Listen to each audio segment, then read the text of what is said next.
2 class पुगेपछि आउनुहुन्छ अरे के बाबा अनि के कहिले जान्छ अब फेरि 2 क्लास हुँदै जानुहुन्छ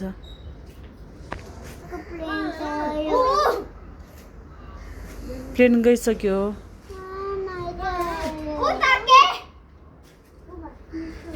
के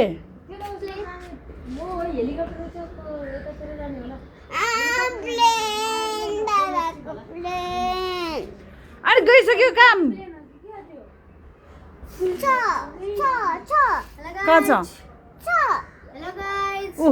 माथि उडिसक्यो कहाँ हो इन्डियातिर पुगिसक्यो होला अहिले बहिनीको बाबा चाहिँ विदेश गएको बहिनी चाहिँ बाबा चाहियो भन्दै कराको गाइस अब बाबा 2 क्लास पुगेपछि आउनुहुन्छ अरे छोरीको बाबा है ल जाऊ न त बाबासँग